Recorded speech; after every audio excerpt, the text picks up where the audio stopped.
Hi, I'm Phil Doster, here again to talk with you in terms of the Stallings family. As I've said before, they're an amazing family, and we're here today to interview Howe Beckman, a doctor, and we'll get in. He's not a family member, but he's been kind of adopted by them, and he'll tell more about that, how he's came to be part of the family in that sense, and the different events, surprising things that have happened over the years, and the connections that have been made. So thank you for coming today. I know this was out of your way. You live in Rochester, New York. Right.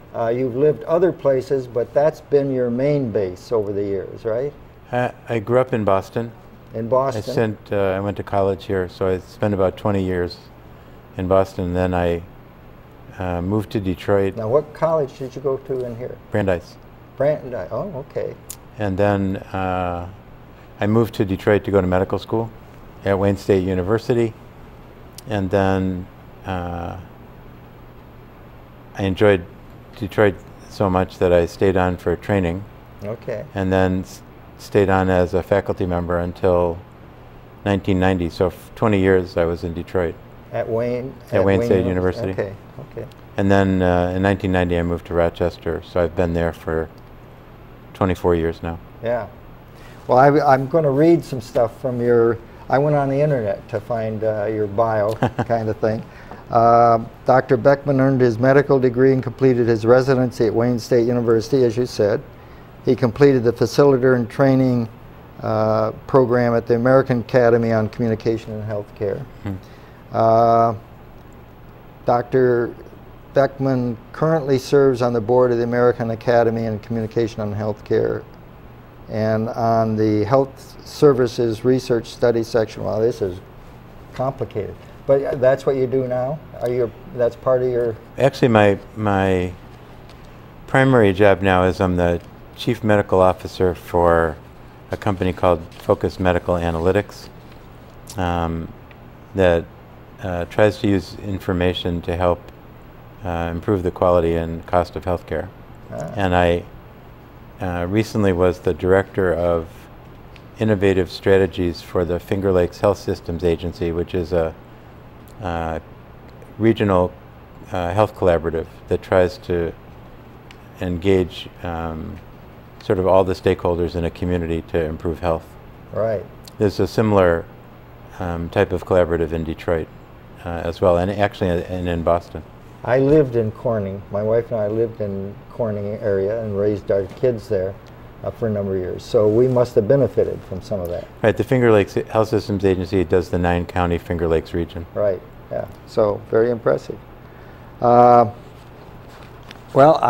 the other thing I wanted to mention in terms of your background and who you are,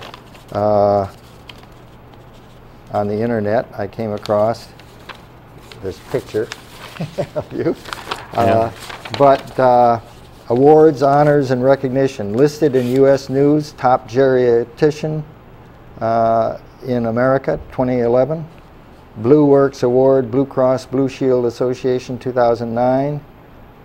Edgar C. Haybow, am I pronouncing it right? Yes.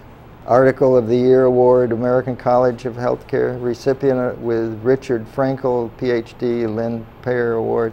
It goes on and on.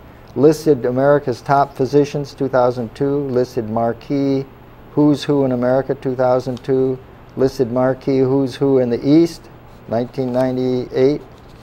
Fellow American College of Physicians, 1996. Well, a pretty impressive record. How do you live up to that? I try my best. I've been extremely fortunate to work with a very talented group of people. A lot of the awards came from my research career with my research partner, Richard Frankel, who was a very creative sociolinguist. And we did a lot of sort of ethnographic studies of how doctors and patients work together. And my training was in Detroit, and so much of the practice that I developed with trainees and myself were with older African American women, many of whom had migrated from Mississippi and Alabama in the 40s and so. And I think the study for which I'm most well known is we used a stopwatch that we bought for $2.39 at a True Value hardware store and timed how long it took for doctors to interrupt patients when they started asking people, and it turned out to be 18 seconds. And so that was one of the first studies that used audio tapes for evaluation of interaction. So you were it wasn't just the physical body you were interested in, it was it's the way people talk to each other. Yeah. And we learned a lot about how humans engage each other. And I think for myself, what it helped me to work on was how do people form effective partnerships. And it turned out that the work we did with doctors and patients was equally important for teachers and students, for employers and employees, for husbands and wives, for children and parents. So I had the opportunity to try out a lot of that in different places. That's interesting. When I was in Detroit, I got interested in, I shifted from being a local pastor to Detroit Industrial Mission. I mentioned this in some of the other interviews. And then I decided the ministry wasn't really what I wanted. I wanted to work in industry with people in terms of their work and that sort of thing. And I did some work at Wayne, took courses at Wayne State and University of Michigan. And a lot of it was this social interaction sort of thing. And then I took some special training. And when I got to Corning, a lot of what you're talking about was very important in terms of the teams that got formed at work. But I wasn't aware of yours. That would have been valuable information if I was. So we had separate paths, but where you been all my life? Well, it's interesting.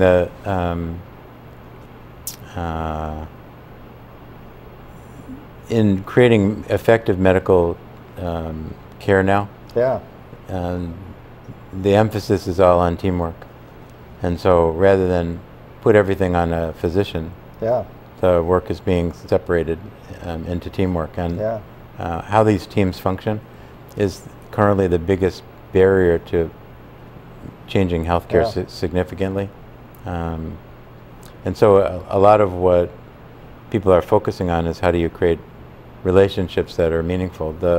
There's two guys in Rochester who developed a model called self-determination theory, and what they argue is that what humans need in order to be motivated is a sense of competence that they're being asked to do something that works, a sense of autonomy so that they're not ordered around and told what to do all the time, and relatedness. And this relatedness in medicine has to do with doing what's right for the patients that people serve.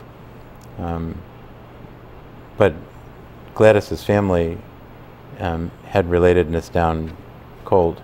That's true. And that they were as effective as I've ever seen a family be. We've talked a lot about you and your background, and I think that's important.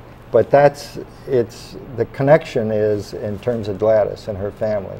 And I found when I worked with them, you know, I was invited into her home. I stayed in her home for a while, and it was constantly coming and going, but not in a, they didn't even fight with each other.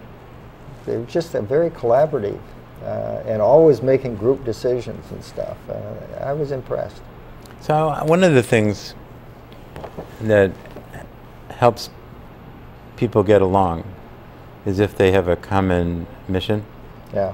And I think the Stallings family was committed to their extended family succeeding. Yes. And doing whatever it took to help each person do as well as they could. Yeah. And they were, I think, crystal clear about that. And so their disagreements would often be resolved in trying to figure out how they could move the family mission forward. Yeah. It was, I don't even know if it was a conscious effort, but they were incredible at carrying it out. I think it's become more conscious in recent years. As the family gets bigger and the generations I get went bigger. to a reunion. Yeah, Judson Collins. I didn't go to that, but I know what you're talking about. Yeah, and I was very impressed because I've worked with companies, and that was very common. You know, what's your mission? What are your goals? How Right. you know, is it connected? That sort of thing. And here they were as a family talking about mission statement. Where this is what our mission statement has been. Do we need to upgrade that? And how about our goals? Are we living this? And they had everyone participating, young kids and the older people. And one of the big concerns that Gladys had was, who's going to pick up after we leave? Right. I mean, we're starting to, the older ones that started this, starting to die off, and we're not going to be around. Who's going to pick it up? It's really interesting. So every year, my wife and I return to Detroit between Christmas and New Year's. Mm. And it's around Gladys's birthday. Yeah. So we go over there and spend an evening, and an evening involves coming at 6 and staying till whenever 12 or 1. Right. And people drop by.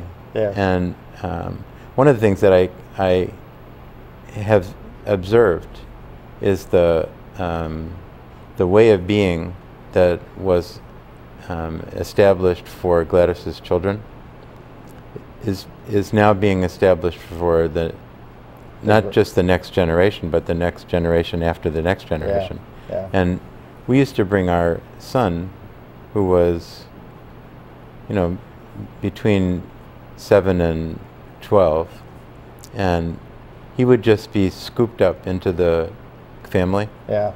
And by these next generations, who to me, in the same way that I was taken up by Gladys and her kids. Yeah. And so, as an outsider, I'm more optimistic maybe than she is that the principles and the style and the approach that they took is not going to go away. Yeah. That's what, in some of the interviews, we haven't edited them in yet, but we will. But these are the grandkids that are talking about how important it was to them, how it had changed their life. The amount of support that these kids get to go to school, to complete school, but no matter what happens to them at each point in their life, if something happens that everybody wasn't hoping for, they just accept where they're at and try and give as much help and guidance as they can, so that the kids will be as successful as possible. It's in my own family, there's much more judgment coming from a East Coast family. Yeah. And so my kids often don't feel as accepted if they don't perform right, and that's just not what happens in the Stallings house. And it isn't like they don't have standards. That's right. Gladys talked about in the article I had mentioned, I've shown it to you, A Time of Doubt and Action. She talks about her father teaching her how to box. Mm-hmm. And it wasn't, you know, it isn't like some of this teaching where you come up but you never hit them. You just kind of like, no, her father really hit her and said, come on, you got to learn to fight back and stand up for yourself. But the end message taken away was, you got to stand for yourself, but you got to take care for others. That's right. And that really comes through. It's very powerful. Yeah, it's amazing. Well, I'm kind of intrigued. How did you didn't grow up in the neighborhood where the 14th Avenue Church was. No. So, and you weren't even in Detroit at the time. You were living in Boston in your earlier years. Right. How did you come to meet her family? I I met one of Gladys's nieces, and I can't say that I remember exactly how we met. Yeah. But we started dating, and This was in Detroit. yeah. Yeah. And when I was a second-year medical student, so it was probably in 1971. Yeah. Or maybe 72, and she said, you have to come to the family Christmas party.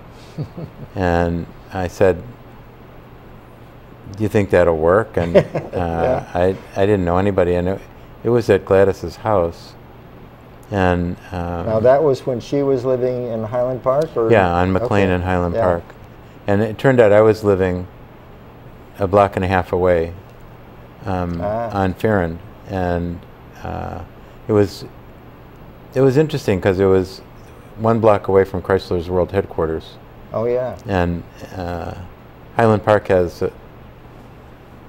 Big Chrysler. has some real problems since Chrysler moved away. I helped, when I was working with Detroit Industrial Mission, I helped the move from the plant down to Toledo. Uh-huh. And in terms of people finding housing down there, they're concerned that blacks wouldn't be accepted in the neighborhoods and stuff. So I worked with the union back and forth, and the management. Russ Beers was the plant manager at the time. So it was a good, I know what you're talking about. It was a big deal. Yeah. Anyway, so we went to this party, and it was as if I'd known the family for all my life. They just welcomed me as a relative. Yeah, and it wasn't phony put on. Oh no, and you know, there were folks playing music and people singing, and the food was a lot different from the northeastern Jewish food that I was raised on. Yeah. And I was just totally immersed in it, and I made friends with Gladys's kids, and since we lived close by, I would go over there frequently, and they just started talking about me as a family member. And I felt like I was really fortunate to have been adopted into the family. Yeah. And so we've stayed close for the remainder of the years. Now, are you an only child? No, I have a brother in Washington. Yeah. Who was actually the international economist for the United Auto Workers for 25 years. Oh, is that right? And did lobbying in Washington. Yeah. But it's the openness and the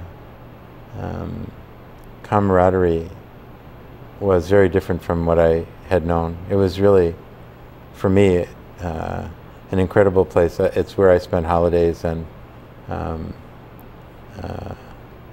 it was a way of being that I had really never seen before. It was some of it seemed, was Midwestern from an East Coast person, accepting that there are different kinds of people, and you can do that. But they were extraordinary. And you ended up getting married. Yeah. To the person. To Denise? No. No. She was a complex person, and had 2 small children. Her dream was to go to law school, and I think we dated for about, I think, 1.5 years or 2 years, and then we split up. And I stayed attached to Gladys's family. And Emily went on to law school. She's done a lot of interesting things in her life. This is a very smart family, and they're courageous. They don't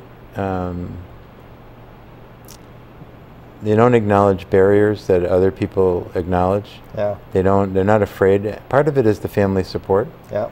And so they always know that there's this huge network of people behind them, encouraging them. And so, and Emily got her law degree and ended up doing a lot of volunteer time in Haiti. So it's a family that has a rich tradition of doing the right thing. That wouldn't surprise me, that kind of reaching out to others and helping. She was Gladys's sister's daughter. Yeah. So Phyllis was the sister. Yeah, yeah. I've met her sister, Gladys's sister, at Judson Collins. Mm-hmm. Yeah. Well, I understand. How are we doing time-wise? We got about another 10 minutes? Yeah, okay.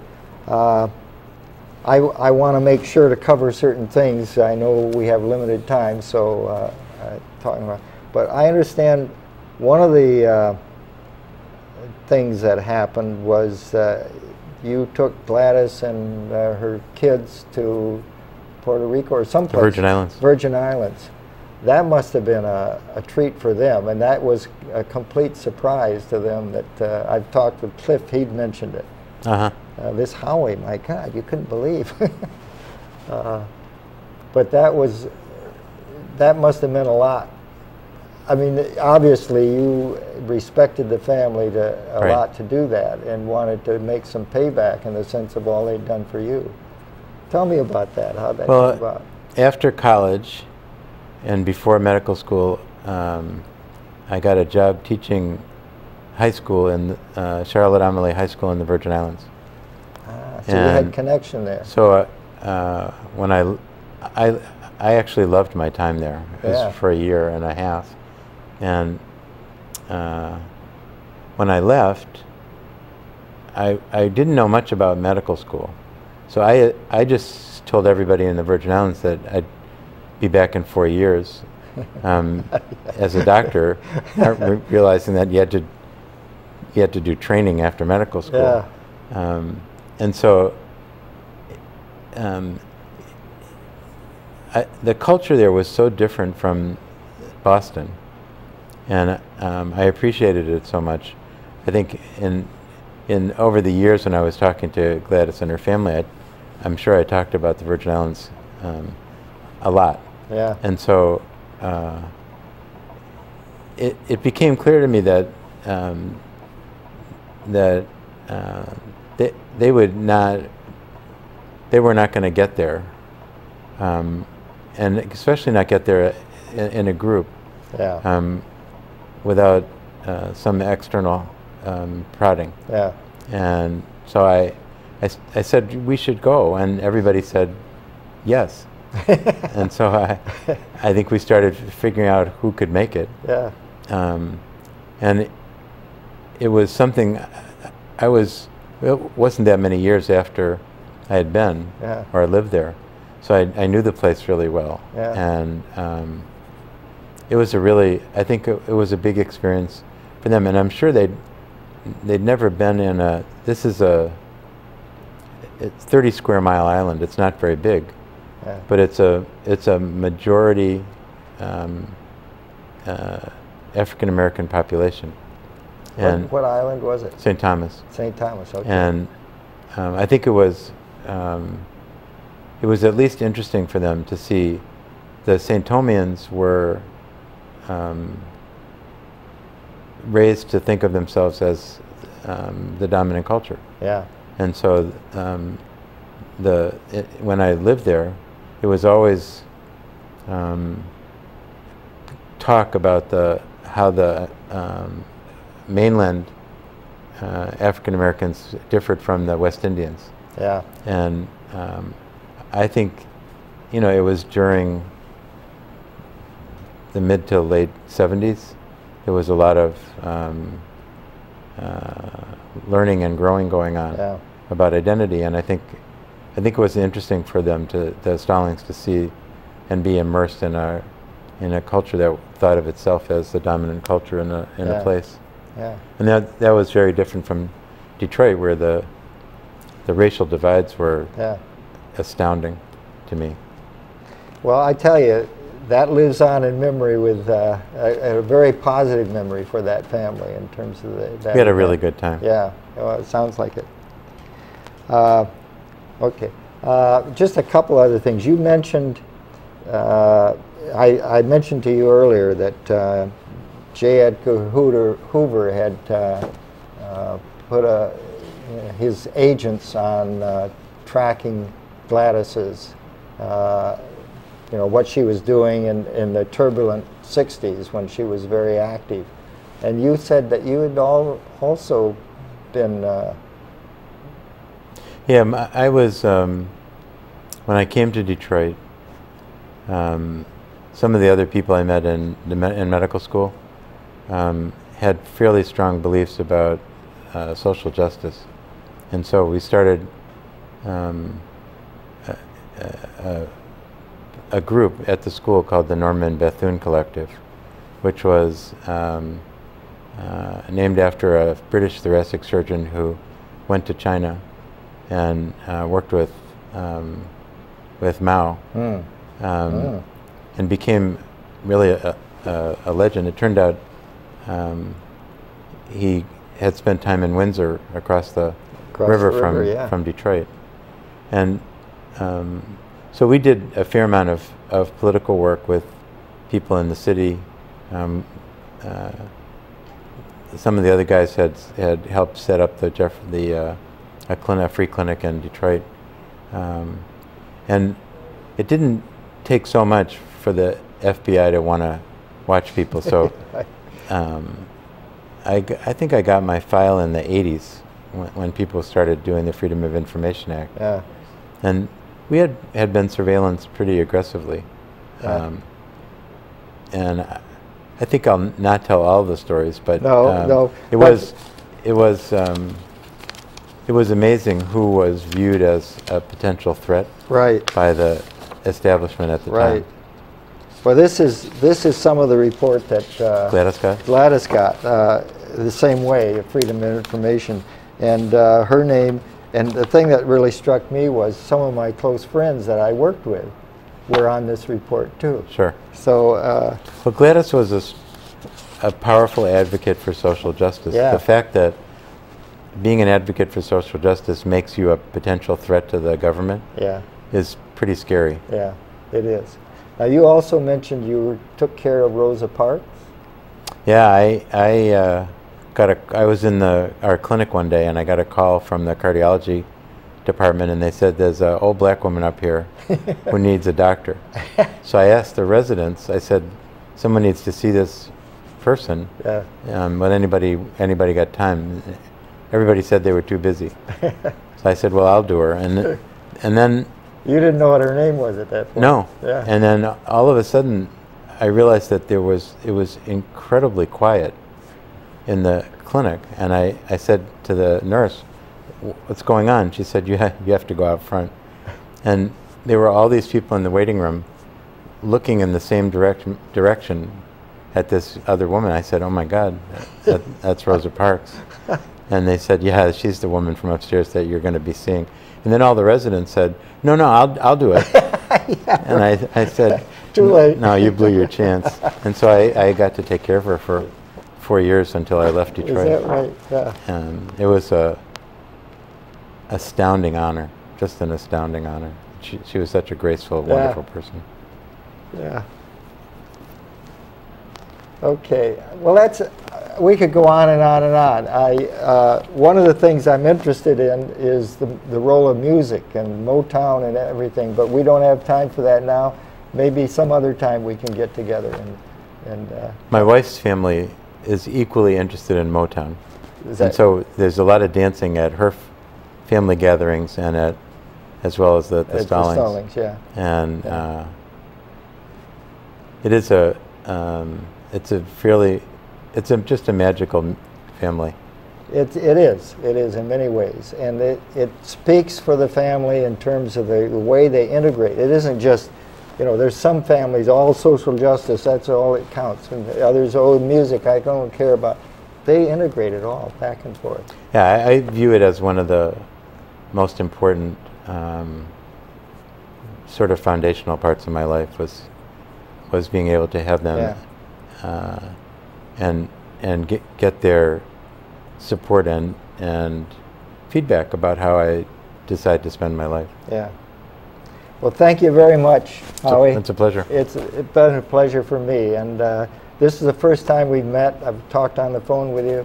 I'll look forward to meeting you again. That'd be great. Someplace. I appreciate it. Yeah, okay. Thank you very much.